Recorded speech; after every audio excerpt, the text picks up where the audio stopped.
ese cargamento vino en un buque de Guatemala. ¿Y qué dice Guatemala a los 2 días? Dice, un momento, ese cargamento no salió de aquí. Y si fue gancho ciego, el gancho ciego se conoce como aquel cargamento que se entra en un barco sin que la tripulación lo sepa. Ya la primera se ha caído por lo que Guatemala ha dicho. ¿Y cuál es la segunda? La segunda teoría es que eso se cargó aquí. Si eso se cargó aquí, Linares, como una de las hipótesis, ¿qué repercusiones pudiera tener? Porque ahí puede haber un elemento de alta traición. ¿Cómo fue que República Dominicana se dio cuenta que en ese furgón estaba ese cargamento y quién le dijo? Amigos, bienvenidos a esta segunda entrega con Rafael Linares, periodista reconocido, abogado y una persona que maneja mucha información en la República Dominicana. Muchos se preguntan, hay muchas preguntas, Linares, sobre este tema de las 9.5 toneladas que se incautaron en Punta Caucedo. Y tú conoces a fondo el manejo del narcotráfico porque te documentas bastante, porque tienes muchas fuentes. ¿Qué lectura tú le das a esa incautación récord, la máxima de la República Dominicana? Mira, los organismos de persecución contra sustancias narcóticas de la República Dominicana, Armada Dominicana, DNI y DNCD, porque la gente cree que, la cabeza de la persecución la tiene la DNCD, pero realmente es un asunto tripartito dirigido por el presidente de la República, que es el que dirige la política, podríamos decir la política antidroga del país.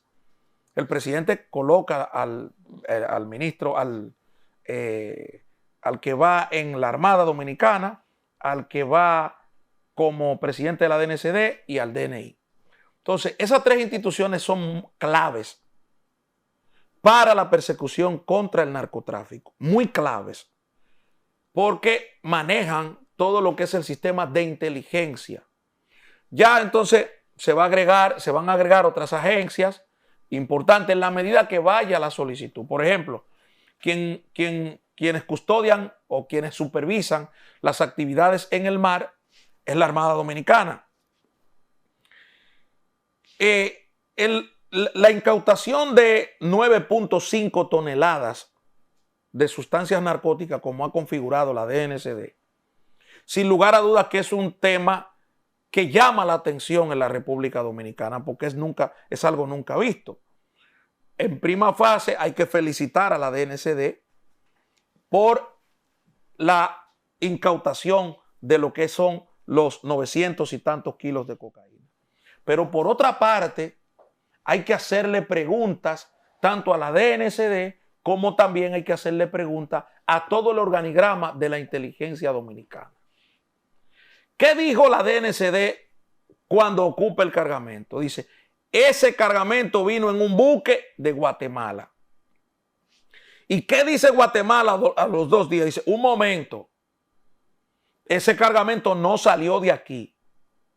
Ese cargamento, nosotros lo supervisamos eso con rayo X, ojo que no lo han dicho aquí, y tenemos las pruebas documentales y las pruebas verificables en grabaciones que eso no salió de aquí.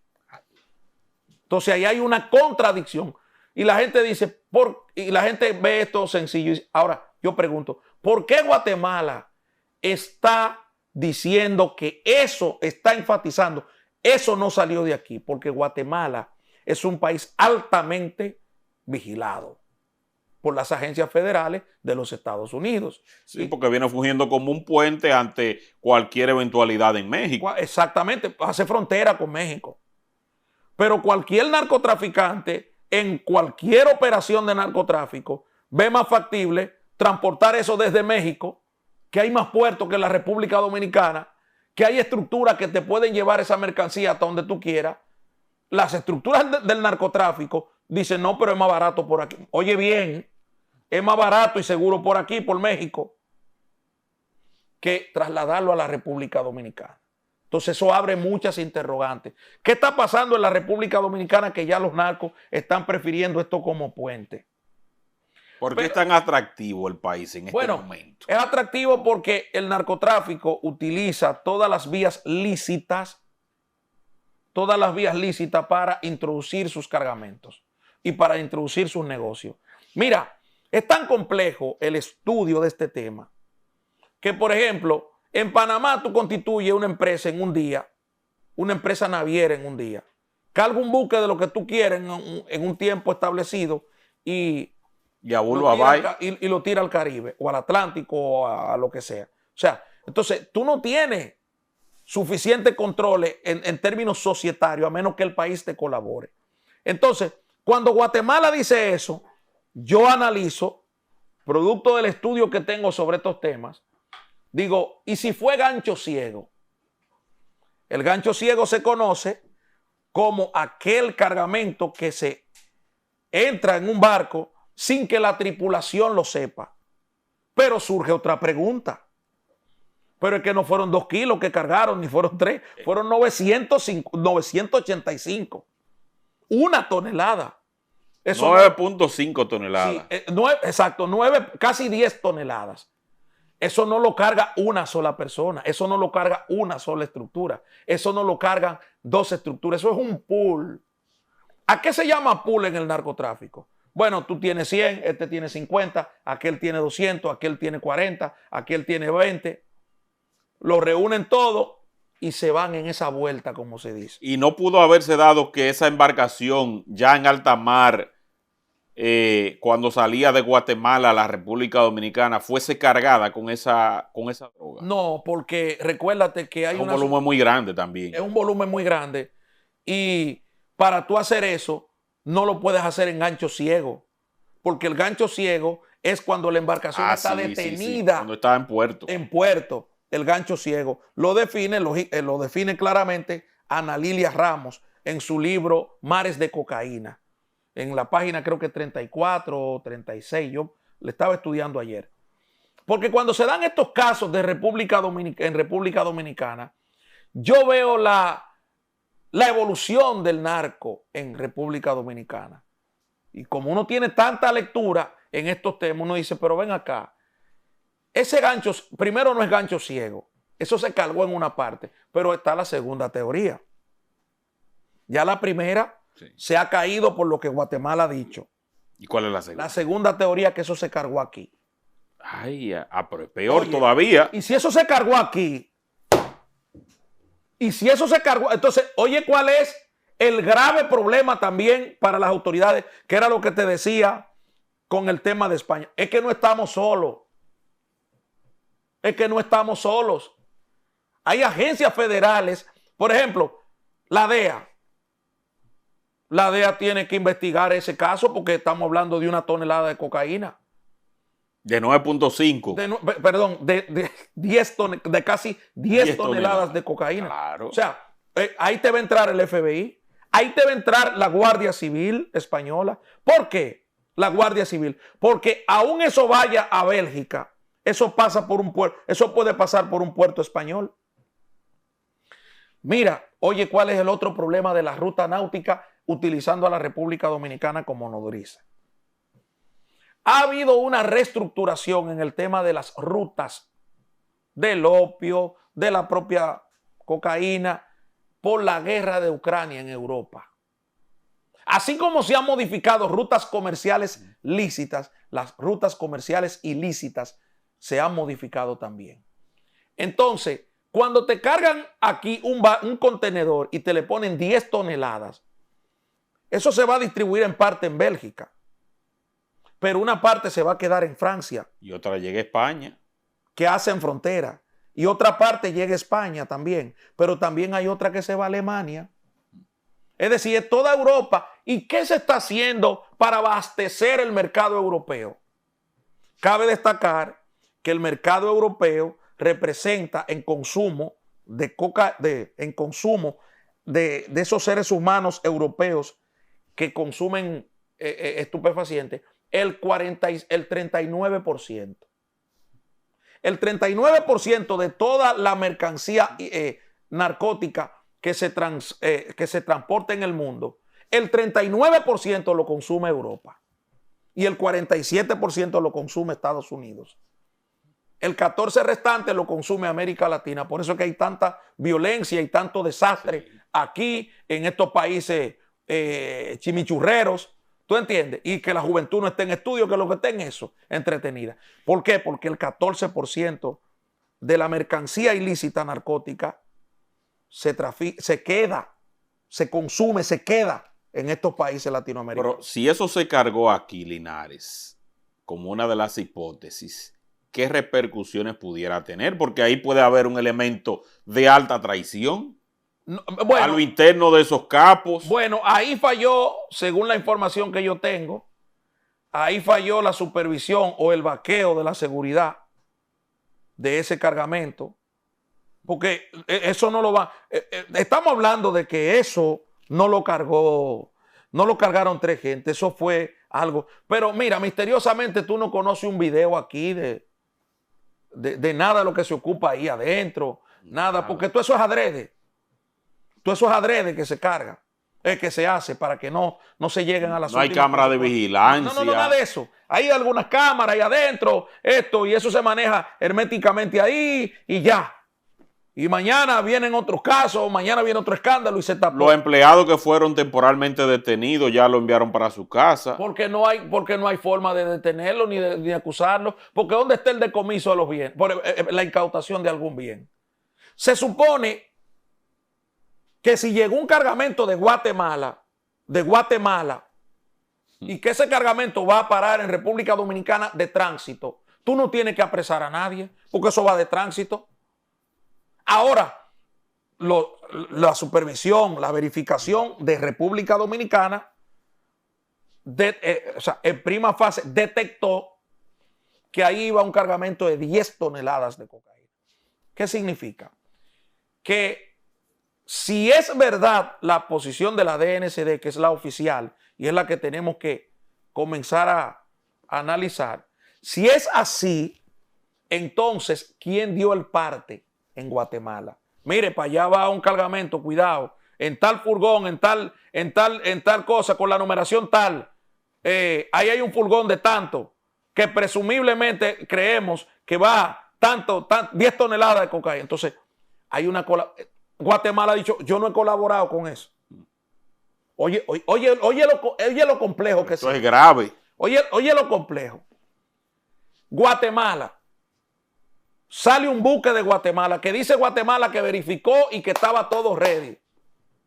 ¿Cómo fue que República Dominicana se dio cuenta que eso llegó aquí, que en ese furgón estaba ese cargamento? ¿Y quién le dijo?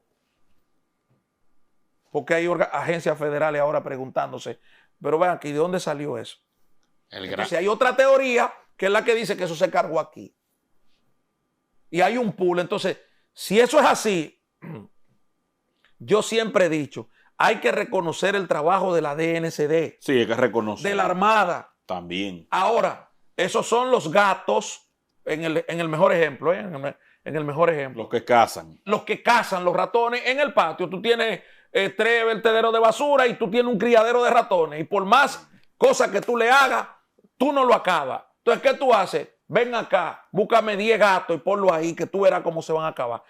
Entonces, eso es lo que está haciendo DNCD. Pero el ratón no es que se va, él se esconde a esperar que el gato esté durmiendo para entrar. Entonces, eso es lo que está pasando aquí. Ahora mismo, con toda esta complicidad. Y yo lo que creo es que ya, igual como lo dije en España, ya República Dominicana tiene bastantes jurisprudencia en el sentido habitual de presos por narcotráfico en Estados Unidos, mencionando a políticos, bueno, ahora agarraron a Eric Randiel Mosquea del caso Falcón. Entonces, si la DEA viene en cualquier otro momento y te agarra un narcotraficante involucrado en este cargamento de 10 toneladas, ¿qué le van a decir las autoridades gubernamentales? ¿Cómo se van a defender de esa acusación? Es lo que uno pregunta. Entonces, cargar aquí, y siempre se toma como parámetro 4 años, 2 años. En el 2020, el precio de un kilo de cocaína no es el mismo que lo que cuesta hoy.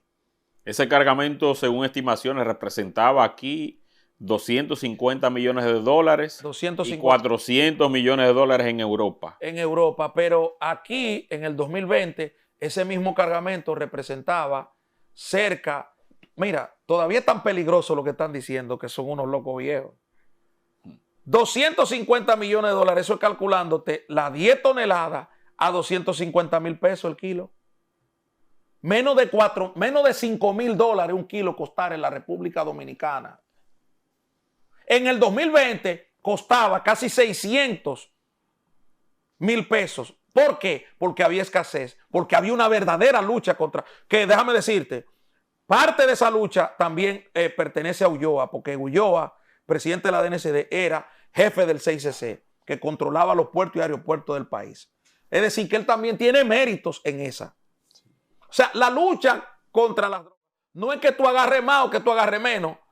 Míralo ahí donde se descubrieron. Es que encuentren los responsables. Es que encuentren los responsables. En el 2020, con Ulloa como jefe del 6CC, en los puertos y aeropuertos del país, y con las autoridades, ese cargamento que agarraron ahora de 10 toneladas, valía en el 2020 500 millones de dólares. 500 millones de dólares. Hoy vale 250. ¿Tú sabes por qué? Por la abundancia que hay. Pero eso no es culpa de la DNCD.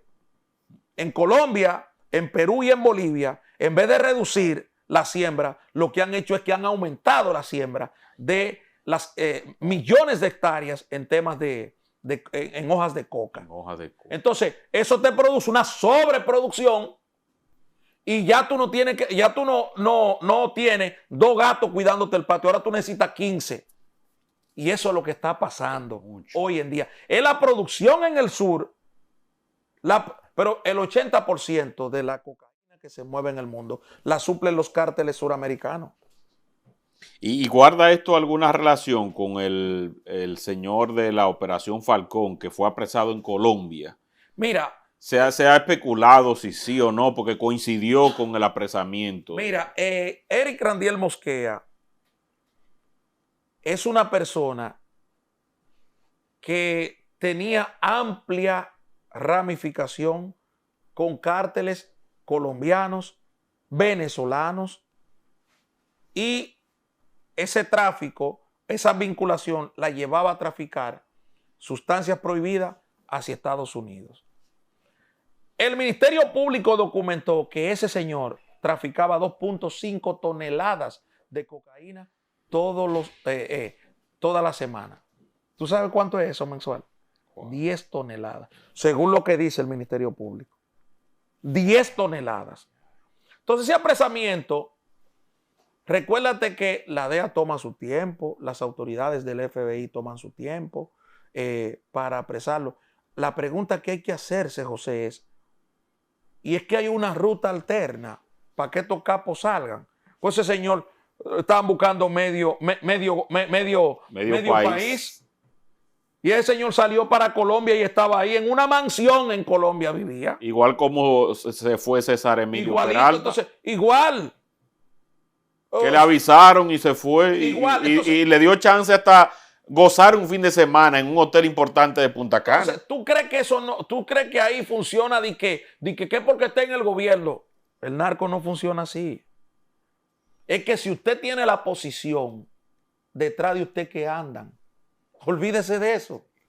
Ahora, ¿qué es lo que pasa? Que el PRM como partido se puso a jugar con ese tema.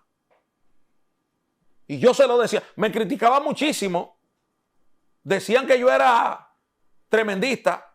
Me criticaba muchísimo porque yo lo que abordo este tema es científicamente. Mire, el narcotraficante siempre andará detrás del político, detrás del militar, detrás de colocar su dinero en la banca natural y detrás de la protección militar. Entonces, ¿qué él hace?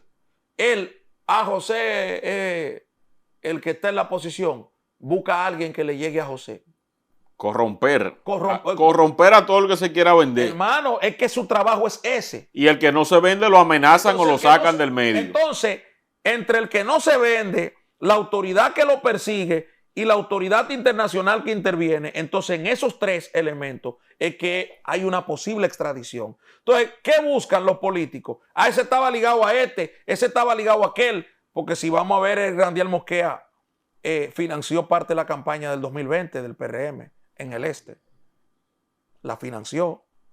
Ahí hay un funcionario del gobierno, un funcionario actual del gobierno, que tiene un cargo, que la Prodón y la Lomotil se la bebe como aspirina. ¿Tú sabes por qué? Porque a ese le dieron $2 millones en un establecimiento comercial la 27 de febrero. Uy. Y le dieron una jipeta del año que la usaba su mujer.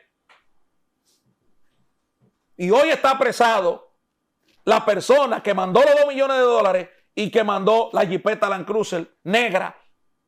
¿Y qué pasará ahora? Que si él cae en Puerto Rico o cae en Estados Unidos con esos que recibieron dinero de él. Bueno, mira, en Puerto Rico... ¿Va a repetir la misma historia? Mira, en Puerto Rico él tiene varios casos. Con lo de César el Abusador se dijo que si él caía iban a temblar los altares y no pasó nada. No, lo que pasa es que César entró en un proceso de negociación. Ojo, el caso de César no ha terminado. Y no me sorprende de que César en un tiempo tú lo veas por aquí. ¿Por qué? César en prima fase tuvo el abogado, uno de los abogados más prestigiosos en Miami, Joaquín Pérez. Joaquín Pérez, para ponerte un ejemplo, fue abogado de Carlos Castaño. Joaquín Pérez ha sido abogado de grandes narcotraficantes colombianos, importantísimos. Bueno, la periodista Marta Soto, yo te lo he mencionado en otro programa, escribió un libro interesantísimo, él me lo regaló. Se llama El abogado de la mafia. Wow. Un libro interesantísimo. Y ahí él cuenta todas las historias. Y una de las historias más particulares que me llamó la atención es que él dice, con la fiscalía siempre hay un espacio para la negociación. Siempre hay un espacio para... No deje que llegue a juicio de fondo. Porque él llegó a juicio de fondo con una persona que era inocente y se lo declararon culpable. Lo cuenta en el libro. Entonces, César tuvo ese abogado como principal. Ya no lo tiene porque ya él entra en otra fase con otro abogado. Pero César está en la fase de negociación. Por eso no se ha filtrado algunas cosas de las que él hacía. Ahora, este muchacho ahora que tiene caso en Puerto Rico, tiene caso, no sé cómo la fiscalía lo va a terminar. ¿Cuál será el destino? Si llega aquí primero y después... Aquí él no va a llegar. Él no va a pisar aquí. Él va para Puerto Rico o una corte federal en Nueva York o Miami. O Miami. Él va para allá. Para acá él no viene para acá, no está la fecha y la hora. Por eso se entregó allá. Porque aquí fácilmente lo mataban. Sí. ¿Y Miguel Gutiérrez? ¿Qué pasó? Bueno, Miguel Gutiérrez, recuérdate que las confesiones de él. Se dijo también que que el país iba a temblar. ¿En qué quedó eso? Pero mira, lo que pasa es que la capacidad de información la tiene el gobierno.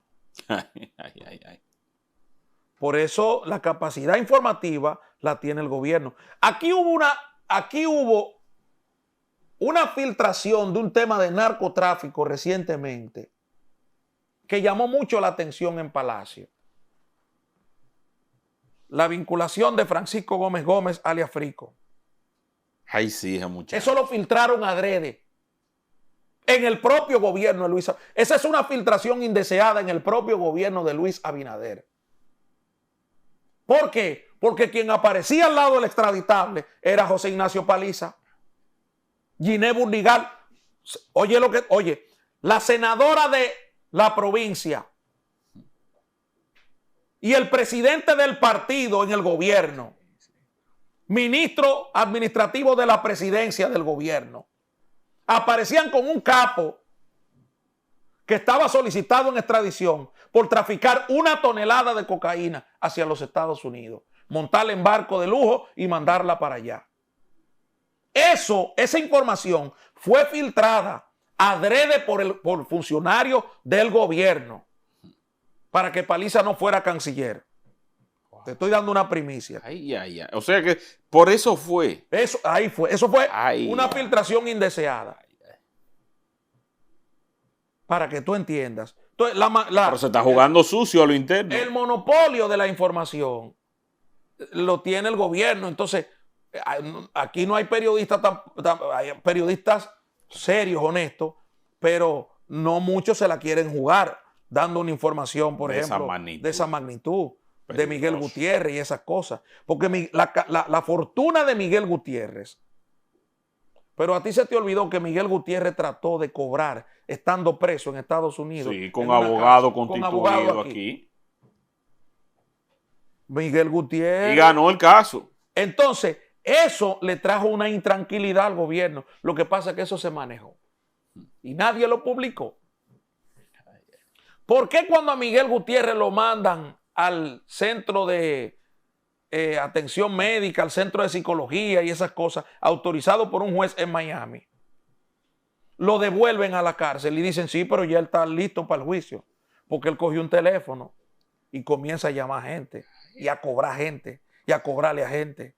Pero tú crees que es fácil. Entonces, ese monopolio de esa información la tiene, el único que la tiene es el gobierno. Dijeron, toma, llama ahí, mijo. Entonces, habla ahí. No te lo van a decir así. No te lo van a decir así, pero él tiene un teléfono ahí. Y él está loco, aparentemente, y hay un grupo de locos. Él no sabe si hay un loco de esos chequeándolo. Y toda esa llamada la graban. Sí, entonces aquí en República Dominicana eso no salió. Las primeras informaciones que salieron de ese caso, las di yo. No lo digo por cosas, porque yo nunca he tratado ese tema para hacerle daño a nadie ni nada, sino para documentación esencial. 16 años. Sí. Que realmente a lo que uno tiene que hacer reflexionar a la juventud dominicana de hoy es ese. El narcotráfico tiene tres salidas: la cárcel, la muerte o el retiro. Y el retiro es lo último que piensan. Sí. Es lo último que piensan. El narcotraficante termina muerto o preso. Y su familia en riesgo. Y su familia en riesgo. Entonces, esa es la lección que nosotros tenemos que dar. A la juventud que vea eso, señores. A la juventud. No, los muchachos que están viendo esta entrega, que yo sé que les encantan estos temas, mírense en eso, porque a veces también las películas lo dejan ver como un héroe en una película, pero ¿qué hay detrás de esa vida? ¿Qué hay detrás de cámara? ¿Qué hay en la realidad que todo el mundo sabe? O sea, tú estás destruyendo vida también. Sí, en Colombia murió una actriz muy interesante, ella, Sandra Reyes, murió de un cáncer de seno, que aprovecho para llamar la atención a las mujeres dominicanas. Tienen que chequearse permanentemente. Claro que sí. Esta señora ella estaba en su auge. Lo traigo a colación porque ella es una de las actrices más interesantes en una saga que se vio aquí como novela para relajar y cosas, El Cartel de los Sapos. Sí. Ella representó a la figura que se llamaba Lorena Henao, una sanguinaria mujer colombiana, esposa de Iván Urdinao Lagaraje, que fue uno de los artífices de esas conexiones del Cartel de Cali en su tiempo. Y Sandra Reyes murió. Pero uno de los mensajes que tanto ella como todo su elenco le daban a la juventud en Colombia, en muchísimos foros que participaron, era esto que nosotros estamos hablando aquí. Claro. Tú ves, y yo te lo pongo en paralelo y pregunto, ¿dónde está el Consejo Nacional de Drogas? ¿Dónde está Hogar Crea? Abandonado Hogar Crea a su suerte. Sí. Pero ¿dónde está el Consejo Nacional de Drogas? Para orientar a la población, a la juventud. Mira, hay una señora que le implora a Farideh Raful que la ayude a salir del consumo de drogas, el consumo de... O sea, Farideh se comprometió a ayudarla. Pero no es Farideh. Es una política de Estado. Es una política de Estado. Sí. Aquí tú lo ves a nivel técnico. Tú quieres aquí pintar una casa o pintar un edificio, sí, y tú difícilmente encuentras empleados que valgan la pena. Tú quieres un chirrocero, un pintor, una cosa, lo mismo. Tú quieres un técnico electromecánico, lo mismo. Tú quieres un técnico electricista, lo mismo. Entonces, este país está enfermo. Sí. Y tenemos que sacarlo de esa enfermedad. Pero mira, yo estaba haciendo unos arreglos propios de la Navidad y llevé 2 pintores. Sí. Dijeron, mira, pero vamos a agilizar. Y dice yo, no podemos. Yo quisiera traer más gente de mi barrio, que a veces nos dicen, pero ustedes nada más trabajan ustedes solos. Y dicen, no, lo que pasa es que es un riesgo que yo integre a otra persona. Claro. Porque a veces son muchachos buenos, pero también tienen su problema de vicio. Y yo no te voy a meter una gente aquí en la casa que termine robando. Eso nadie lo analiza en este país. Aquí no, el periodismo no analiza, el periodismo en parte no analiza esa situación. Sí. ¿Cómo están pero no solo los barrios? Cuidadito, vete a esos conciertos. La clase alta, que si no es con su veneno, no hace nada. Vete a esos conciertos para que tú veas. En definitiva, José, que yo creo que todo esto lo que nos debe llevar a la reflexión como país. ¿Cuál es el país que queremos en 10 años? ¿Y cuál es el país que tenemos ahora? Totalmente. En términos de esta lucha contra las drogas. Bueno, gracias, Rafael Linares, por tu tiempo, por tu dedicación, por todos los aportes que haces a través de estas entregas y por manejar también estos datos de una manera donde tú expones las cosas tal como son. Gracias a ti, a tu público y a todo tu equipo aquí que me ha tratado maravillosamente bien. Así es. Recuerden, vayan al canal de Linares, Rafael Linares. Recuerden que deben decir que llegaron de parte nuestra. Apóyenlo para que siga creciendo. Y si llegaron hasta este punto, por favor suscríbase y active esa campana de las notificaciones. Bye, bye.